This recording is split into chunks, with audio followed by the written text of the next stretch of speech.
Iran-backed Hezbollah has rained hell on Israel, unleashing a fresh wave of drones and missiles across the border. Hezbollah has returned deadly fire after accusing Israel of breaking the fragile ceasefire in Lebanon.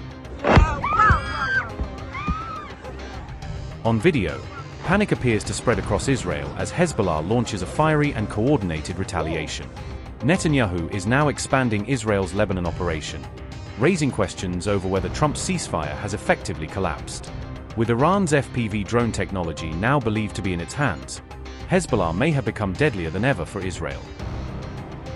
The fragile ceasefire between Hezbollah and Israel in Lebanon is facing yet another dangerous and unpredictable test.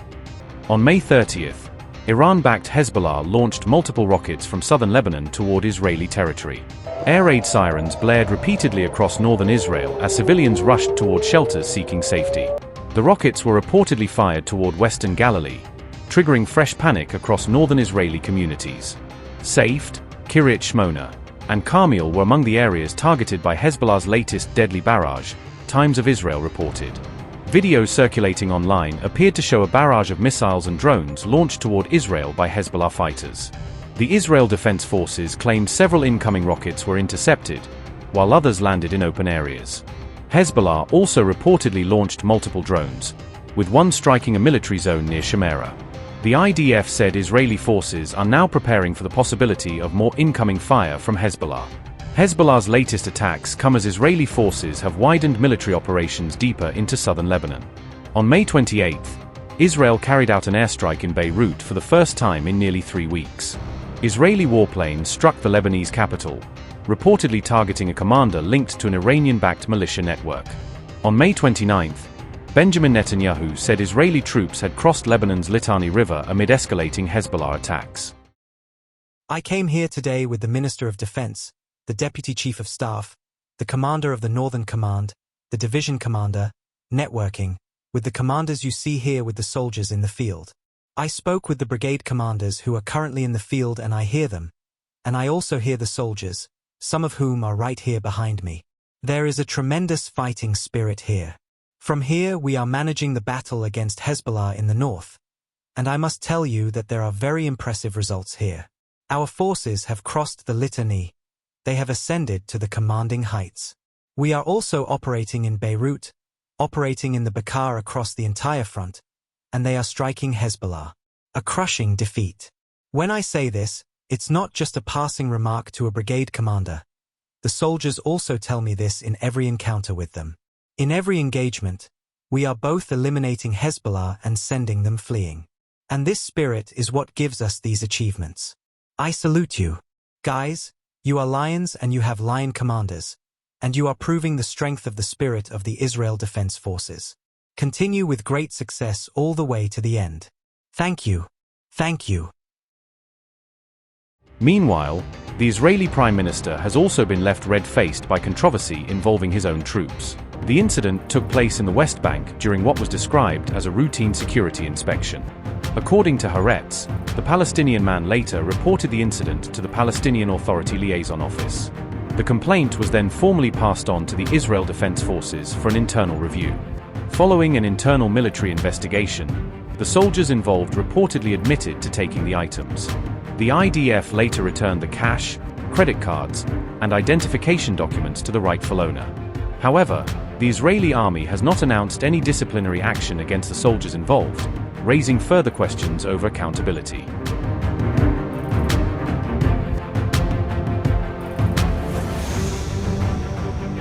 Even as Hezbollah and Israel continue to exchange fire, the IDF is now facing a separate and unexpected internal challenge. The Israeli military has come under allegations of widespread looting during its operations in southern Lebanon. In response, the IDF Chief of Staff has reportedly initiated a formal investigation into the conduct of its soldiers. Eyal Zami is said to have condemned the incidents as a serious breach, warning that such actions could undermine the force's core values. Israeli media reports indicate that military police have been assigned to lead the inquiry into these allegations. The Military Police Investigatory Unit is expected to examine claims of looting carried out during deployments in southern Lebanon. Additional measures reportedly include the deployment of personnel at key entry and exit points along the Lebanon border. Authorities are also expected to inspect all returning vehicles to identify any items suspected of being unlawfully taken. The probe follows testimonies suggesting that soldiers removed property from civilian homes during operations. Items reportedly taken include motorcycles, televisions, paintings, furniture, and household goods. Some soldiers have claimed that unit commanders were aware of such incidents, according to reports in Haaretz. Images circulating on social media also appeared to show soldiers using abandoned homes during their deployment. In response, the IDF has stated that both disciplinary and criminal action will be pursued if violations are confirmed. Similar allegations have previously surfaced in relation to operations in Gaza, where some personnel were reportedly convicted in comparable cases.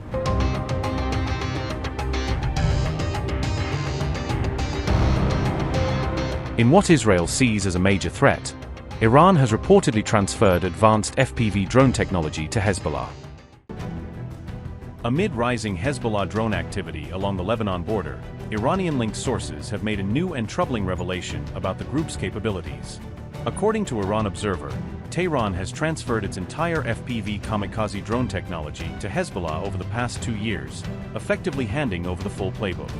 As a result, Hezbollah is now reportedly fully capable of manufacturing FPV drones on its own, without needing direct Iranian technical assistance. The group can also independently procure the necessary drone components, making its supply chain more resilient and harder to disrupt, the report added. Against this backdrop, separate reports say the Israeli army is planning a major reduction of forces in southern Lebanon, even as the drone threat continues to grow. This drawdown comes amid a growing threat from explosive drones along the border, with reports on May 25 highlighting mounting concern inside the ranks. Thousands of Israeli soldiers have been deployed for several months in southern Lebanon, and fatigue is setting in as the threat landscape shifts. Israeli forces in the area are increasingly worried about ongoing explosive drone attacks, which have become a persistent and lethal tactic. Those drone strikes have killed 11 Israeli soldiers since the ceasefire with Iran began, underscoring how fragile the current lull really is. Hezbollah has also released video footage showing a drone targeting an Iron Dome air defense platform in Misgavam, signaling its willingness to go after key systems. At the same time, Netanyahu announced on May 26 that Israel is expanding ground operations in Lebanon, suggesting a broader campaign even as some forces pull back. Under my guidance and that of the Minister of Defense, together with the Chief of Staff, we are deepening our operation in Lebanon. The IDF is operating with large forces on the ground and capturing strategic areas. We are fortifying the security zone to protect the northern settlements. Simultaneously, we are leading a massive national effort to promote creative and innovative solutions against explosive drones. Our heroic commanders and soldiers, they are deep in the field. We trust you. We have been at war with Hezbollah. Just in the last few weeks, our heroic fighters have eliminated over 600 terrorists. I want you to know this, over 600 terrorists, but we are not taking our foot off the gas. On the contrary, I said to step on the pedal even harder. We will strike them. True, they are firing drones at us, explosive drones. We have a special team working on this and we will solve it too. In the meantime, you are showing resilience. I want to commend the residents of the North for resilience that inspires us all. But what this requires of us now is to increase the strikes, to increase the power. We will strike them hip and thigh. In a related move, the Israeli Army Chief of Staff convened a limited security meeting on May 24 to reassess the situation and responses. He reportedly called for changes to the rules of engagement, including how Israel responds specifically to Hezbollah's drone attacks. According to those reports, the IDF now plans to retaliate by bombing buildings and strategic targets deep inside Beirut, aiming to raise the cost for Hezbollah's drone campaign.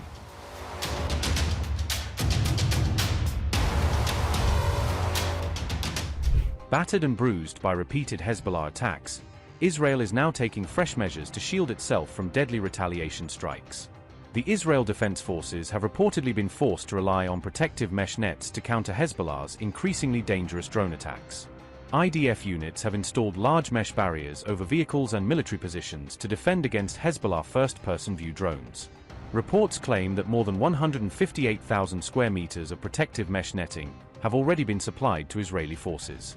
Israel's military is reportedly preparing to deploy mesh coverage equivalent in size to nearly 20 full soccer fields. The protective netting is intended to shield Israeli troops from the devastating impact and precision of Hezbollah drone strikes.